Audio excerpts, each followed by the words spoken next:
And as I said, Allah subhanahu wa ta'ala in this book, so many places in this book. One of them, chapter 66, Surah Al-Tahrim, verse number 11. وَضَرَبَ اللَّهُ مَثَلًا لِلَّذِينَ آمَنُوا امْرَأَةَ فِرْعَوْنَ. He provides a parable of two dedicated, honorable, sacrificing women in the history of mankind. وَضَرَبَ اللَّهُ مَثَلًا لِلَّذِينَ آمَنُوا امْرَأَةَ فِرْعَوْنَ begins with the most ancient one, the wife of Pharaoh, Asiya bint Muzahim. إِذْ قَالَتْ رَبِّ ابْنِ لِي عِنْدَكَ بَيْتًا فِي الْجَنَّةِ. Once she said to her Lord, O Lord, build a house for me near unto you in paradise. وَنَجِّنِي مِنْ فِرْعَوْنَ وَعَمَلِهِ. And deliver me out of Pharaoh's corruption and misdeeds. وَنَجِّنِي مِنَ الْقَوْمِ الظَّالِمِينَ. This is one example. The second example, وَمَرْيَمَ ابْنَةَ عِمْرَانَ الَّتِي أَحْصَنَتْ فَرْجَهَا فَنَفَخْنَا فِيهِ مِنْ رُوحِنَا وَصَدَّقَتْ بِكَلِمَاتِ رَبِّهِ وَكُتُبِهِ وَكَانَتْ مِنَ الْقَانِتِينَ. Mary, the daughter of Imran, who preserved and protected her chastity. Why she was great? Because she preserved and she protected her chastity. The wife of Pharaoh, she sacrificed. Why she is great? The answer is in the Quran. Because she sacrificed. She was the wife of the emperor of a huge civilization called Egypt, with all the prestige and the wealth and the extravagant. But she did not like that. She gave a preference to the akhirah. She gave a preference to the truth over falsehood. She knew her husband was corrupt. He was not sincere. He was lying to his people. He was cheating on his people. She knew him. Though she had a very wonderful life, physical, material, she had hundreds of servants working for her, the wife of the emperor, but she was not happy. Inside, she was not happy. Because she said, my happiness is not with gold and silver. It's not with fashion dress. It's not. It's not living in a palace. Therefore, she said to God, I don't like this palace, though this palace is the greatest on earth. But I want you to build me a palace with you. قالت رب ابن لي عندك بيتا في الجنة. This bait, this house, this palace is worthless. In my eyes, it's worthless because it is built on tyranny. And I don't like tyranny. I don't like injustice. I don't like to see people being killed and tortured, being enslaved. This is why she was great. A lesson for us, my friends, that the greatness of women does not necessarily depends on materialism. You can be great without materialism, with modesty, leading a modest life. You can be great. Great with your knowledge, with your intelligence, with your contribution, with your heart. And Maryam alayhi salam, Allah says she was great because of an important reason. التي أحصنت فرجها. She preserved and protected her chastity. She was young, she was beautiful. But at the same time, she did not display her beauty to people. She did not want to use her physical beauty to buy people's admiration. Many men and women today, they beautify themselves for an important reason. And that reason is to earn people's admiration. But Maryam said, I want to earn God's admiration. So she protected. She did not sell cheaply her beauty to people. She did not market herself physically. She did not display herself to people so people would admire her.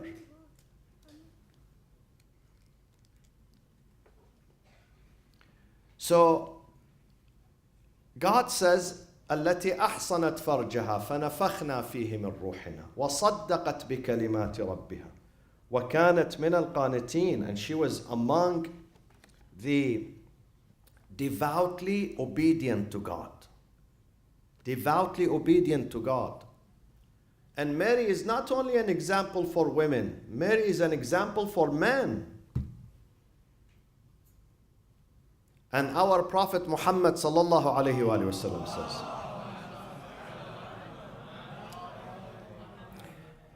he says, in the history of mankind there are many great women, but the best among them are four.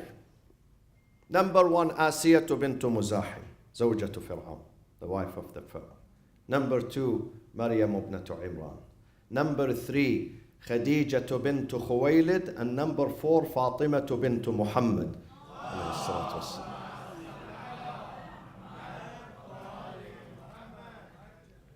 All of them are great, not because of their physical structure, but because of their spiritual beauty. All of them are great. Asiya, she switched the glamour of this life, the extravagant of this lower life with paradise. And therefore, Pharaoh murdered his wife. He killed his wife. When she turned against him, when she said to him, "You are not the Lord. I don't accept you as the Lord. You are corrupt. You have to fix yourself." He murdered his wife. And Maryam alayhi salam, who preserved her chastity, and she raised Jesus, and she died. Mary, maybe not many Christians know this. Why Mary died? She died before her son Jesus, before the ascension of Jesus alayhi salam.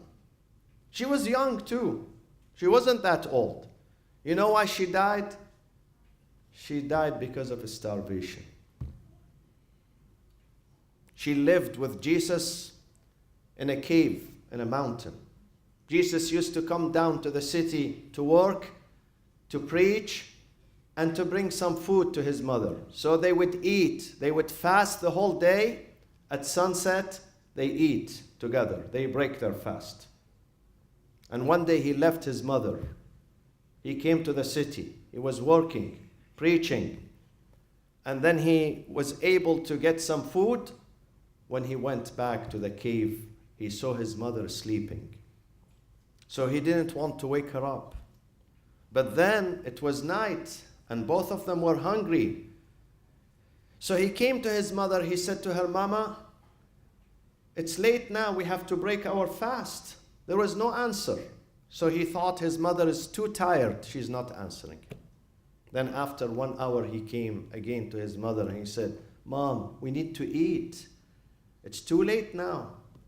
She didn't answer him. When he approached her, he found out that his mother is dead.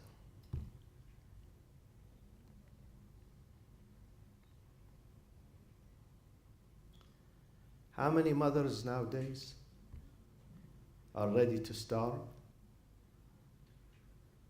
How many mothers and fathers are ready to sacrifice their life for their cause, to bear some difficulties in their life?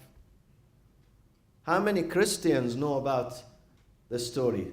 They call their daughters Mary. I just came today from Chicago. We had a conference with our Catholic friends at a university called the University of Mary by the Lake. Prestigious university, huge university. But not many Catholics who are there know the story of Mary and how she died. And then comes Khadijah bint Khuwaylid. Again, she is a model for sacrifice. You've heard me saying here that Khadijah was very wealthy, among the 3 wealthiest in Quraysh. But when she believed in her husband's mission, she believed that this man is doing right. This man wants to fix his society, brings about reforms and dignity to people. She said, Ya Rasulullah, my entire wealth, it is at your disposal. I'll give it to you. She was so generous in helping her husband. And you have heard me saying this many times, especially during her departure on the 10th of Ramadan, when I say this story, that at the time of her death, the wealthiest lady of Mecca, they could not find a piece of a cloth, kafan, for her. She did not leave the money to buy a kafan, piece of a cloth, which is the least expensive thing. So what was her kafan, my friends? Do you remember? Huh? What was her kafan, the kafan of Khadija? The rida, the aba of the Prophet Muhammad sallallahu alaihi wasallam.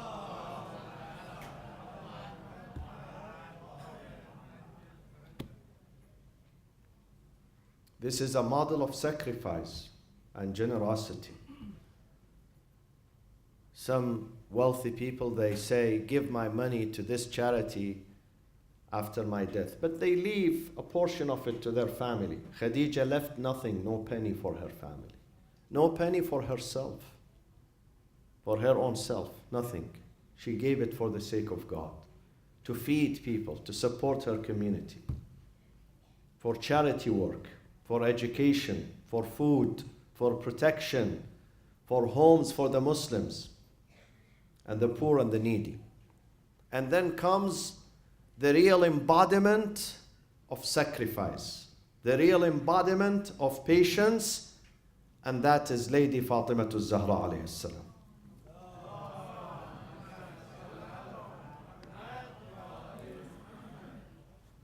Why Fatimah is the greatest? Some people say this is favoritism by her father, because she's the daughter of the Prophet. No, not because she's just the daughter of the Prophet, because the Prophet had another 3 daughters, but they are not the greatest. It's not discrimination either. It is based, this decision to make her the master of the ladies is based on merits, on her credentials, on her outstanding sacrifice. As a daughter, she was sacrificing. At a very young age, tender age of 5, Fatimah, she acted like a lady, protecting her dad.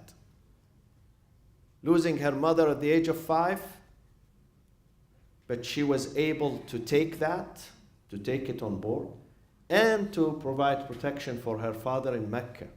And then when he moved to Medina, she was continuing her journey of protecting him, defending him, standing with him. Can you find a prophet, a messenger, a father who says, Fatimah tu ummu abiha? It's only Prophet Muhammad says. She's my mother. To me, her mercy and her compassion to me is like a mother. I missed my mother at a young age. The Prophet also missed his mother when he was 6 years old. Fatima provided him love and care and attention, real love, protection, emotional protection, physical protection. When the Prophet was wounded several times in several battles, mainly the Battle of Uhud, Fatima, she leaves her house, newlywed. She has been married for a few months. She leaves her house, she rushes to Uhud to protect her dad, who was bleeding, who was heavily wounded, who fell to the ground. He fell to the ground and she rushed to nurse him, to protect him from his enemies. And then, this is as a daughter. As a wife, can you find a more loyal wife to her husband than Fatima alayhi salam? Can you find me a lady that rich people propose to her and she says no to them? And then someone poor proposes to her and she says yes to him because his pocket is empty but his heart is full. Can you give me such example? Many leaders in Quraysh, they came to the Prophet and they said, we give our wealth to you. Just give us your daughter Fatima. He said, no. No, inna amraha biyadillah. Fatima's decision is not mine. It's God's decision. And then a man comes who was a farmer. A farmer. Ali was a farmer. Proud farmer. And when he proposes, the Prophet was jubilant. And he goes to his daughter. And she knows that her first cousin is poor. But he's rich inside. He's rich with virtues and merits. He's a real man. He's a real believer in God. He's not going to hurt her. She's going to find the best partner and the best soulmate in Ali. And she married him based on his merits. Because Fatima, she had other cousins, but she only accepted Ali. Because she saw Ali, how he gives his life to protect her father Muhammad in Mecca on the night of the Hijrah. And not just because Muhammad is his cousin, because Muhammad is Rasulullah sallallahu alayhi wa sallam. And she saw Ali, what he did in the Battle of Badr. How many people left the Prophet alone. Ali was standing there, protecting the Prophet left and right. And Ali was wounded on that day, many wounds. He was bleeding. But Islam for him was more important than his life. So she saw in Ali a courageous man, a man that she can trust, she can depend on. This is the quality of the good husband. A good husband for you is the one who's there for you, does not run away. If something happens to you, he does not abandon you.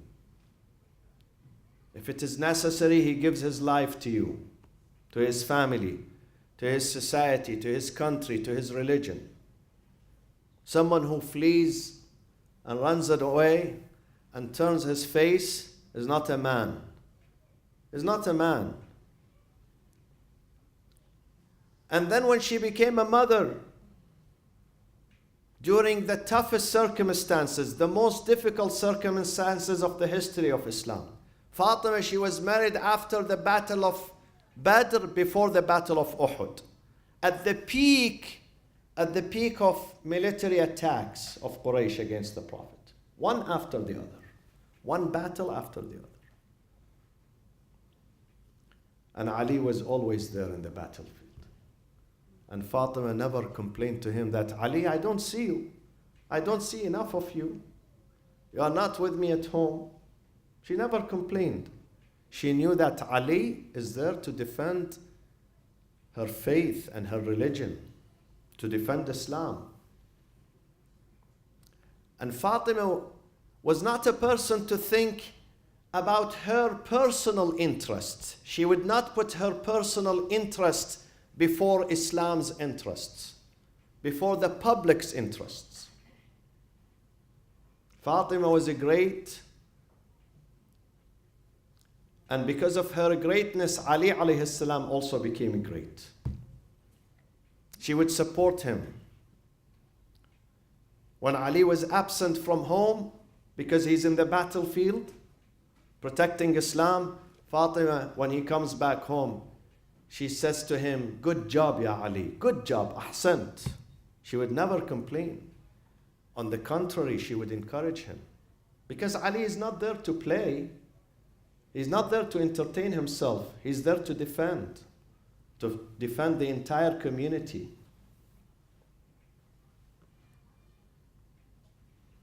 If women do not encourage their husbands, then the husband cannot continue his journey. Today, when I was flying out of Chicago, so I watched a movie. Not a new movie, old movie called McDonald's. How many of you have seen McDonald's? Raise your hand. Part of this movie is that the wife of this guy who created McDonald's, she was always nagging. He was working hard, he was opening franchises left and right, but she did not appreciate his work. So he saw another lady. That second lady was encouraging him. Not because she was more beautiful than his first wife, no. But she was encouraging him, always telling him, Ahsan, good job. Because he found encouragement with the second one and discouragement with the first one, he left the first one and he married the second one. And if you go today to McDonald's and eat a meal, you have to thank the second wife. Whether it's a field of business or education or in the market or whatever, the wife has to be supportive. A husband marries a wife not just to cook food for him, but to support him, to encourage him, to tell him you have to work. When he does something good, she tells him, Ahsan, good job. When he does something wrong, she would warn him, she would advise him.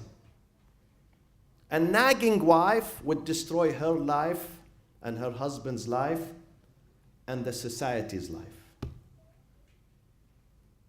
Don't be nagging.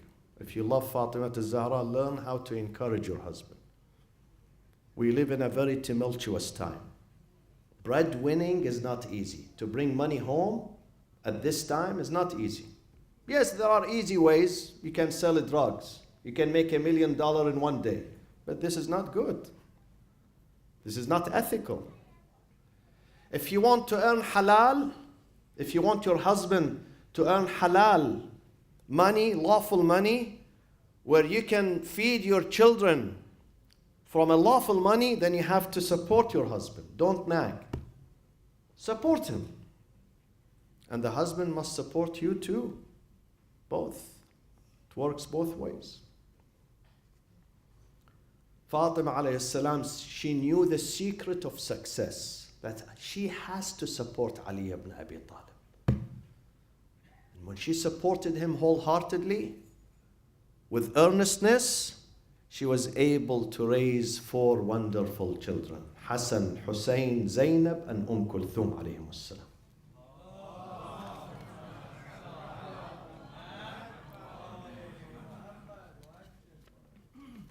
One other difference between Mary and Fatima, where I conclude, Mary, despite her exalted position in Islam, she suffered a natural death. But Fatima alayhi salam was killed. Fatima was murdered. Fatima's death was not natural death.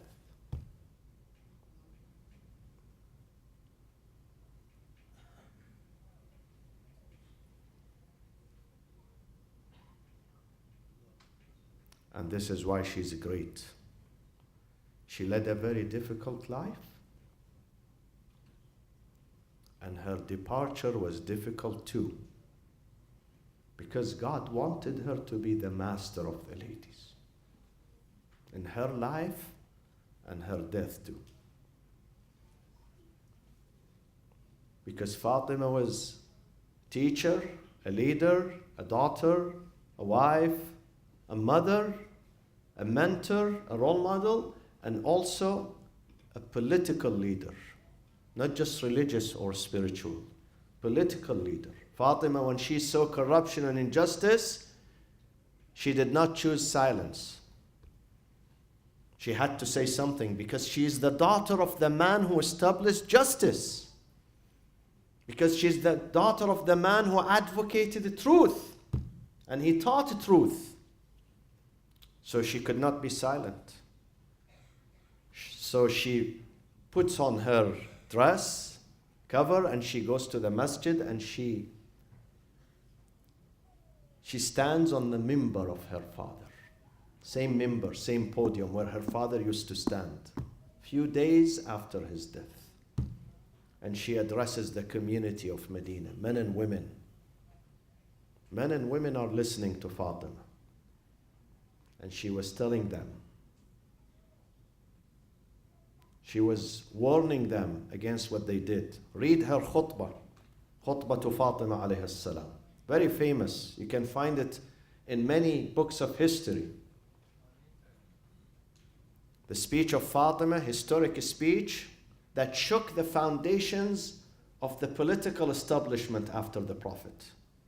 And it is an important document that tyranny and injustice took over after the Prophet until she paid the price with her life. My friends, in conclusion,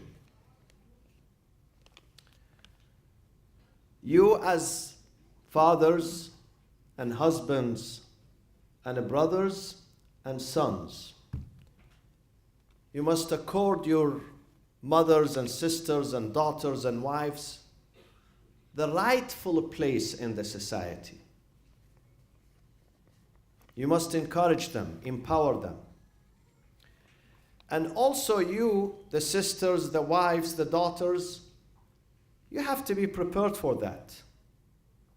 Equality is not by pushing you and forcing you. Does not work.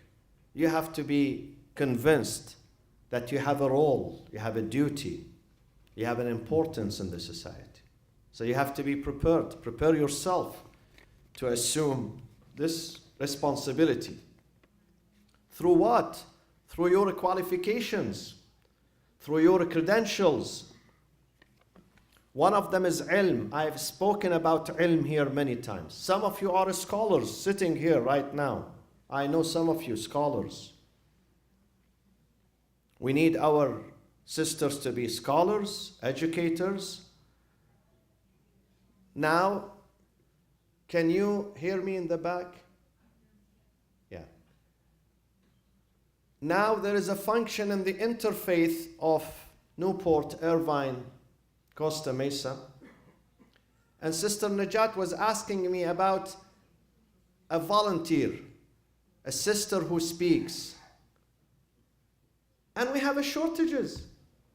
We can't find, can you imagine, in an Islamic society, we cannot find a female volunteer to go and speak to the interfaith community. This is not good. This is not a good sign. This means that we failed in preparing our sisters to be leaders, to be speakers, to be presenters, to speak about their faith. When I have a difficulty after 22 years in this community, finding a female to go and speak at the interfaith of this place, this area, and we can't find the right volunteer to speak, this means that something major happening, something wrong is happening. Something wrong is happening. Because I don't think if they ask us, we need a volunteer to organize a wedding, we will have a shortage in that. Believe me, we can find 200 hands being raised for a wedding, or for sufra, or for food, or for clothing, or for, Why we have a shortage when we need a speaker, female speaker? Why? Are women only for fashion show and food and sufra and weddings? Or they should be for education and teaching too? And I'm not only blaming sisters for that. I'm blaming men for not encouraging their wives and their daughters and their sisters to go forward. We all share the blame. We have to review these things, my friends. We have to readdress them. We have to think about them. We have to revisit them. We have to change this. Islam cannot move forward until we fix some of the wrongs in our society. in this conference that I was there 2 days, 2 of the presenters from the Catholic side were women professors of university, theologians, Catholic theologians. They did a great job. Where are Muslim women? Where are they in this country? Shouldn't they go to universities and teach? Shouldn't we encourage our young generation that we have some female physicians, female engineers, female architects, female journalists? Now we need female professors and educators. We need to show American people, the world, that Islam, a female Muslim can be an educator and teacher too, not just listener. At this masjid, we always, this is one of the few mosques, especially Shia mosques in America, that encourages women to come forward and speak. Other masajid, they put a curtain, they throw women into another space. Alhamdulillah, we have them sitting next to men in an honorable setting. But this is not enough. This is not enough. I always say, speaking about women in Islam, a man should not address this subject. A man is not the right person to speak about right of women in Islam. A lady should address this subject. She should come and tell the Americans at the universities and churches that, listen, I'm a Muslim lady, I'm happy with my religion. I'm not being abused. I'm not a second-class citizen. I love my religion. My religion is right. Not a man. A man cannot be the spokesperson for women.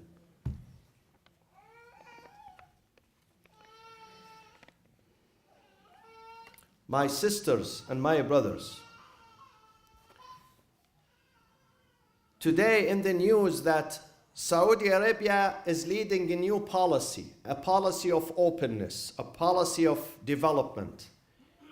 And they give example. You know what are the examples? That we are going to open movie theaters in Saudi Arabia. This is a sign of progress. They're going to have in this month, in March, in Riyadh, they're going to have a women fashion show. al-Zahra fashion show for women. This is a sign of progress.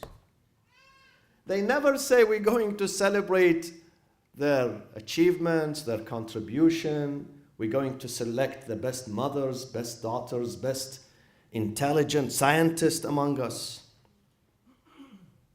When a society thinks in terms of physical attraction and surgeries, and makeup, and a bag, which I said the other day, it was sold. Check it up on the BBC website. A bag was sold in one of the Muslim countries for 380, a women bag, women bag, small, was sold for $380,000. Small bag, handbag, purse. $380,000. A society that is obsessed with such perversities is not going to develop, believe me. You develop when you appreciate intelligence, when you appreciate sacrifice, when you appreciate akhlaq and ethics. Because we need to save our children. We need to do something to save our children. Saving our children is not through buying this expensive item and that one. May Allah protect you and bless you. When you go home tonight, if you have a mother, kiss her hand. Tell her, mother, you are the most beautiful being in my life. You are the most important being in my life. When you have a daughter, respect your daughter and encourage her because she needs more attention from her dad. When you have a wife, I'm not going to tell you what to do with your wives, But the only thing I say is respect them, appreciate what they do, encourage them, Tell them you stood next to me for 10 years, 20 years, 30 years, 40 years. And I'm proud of you, proud of your contribution. We have to build the family together. We have to gather into this. A word of encouragement would stay.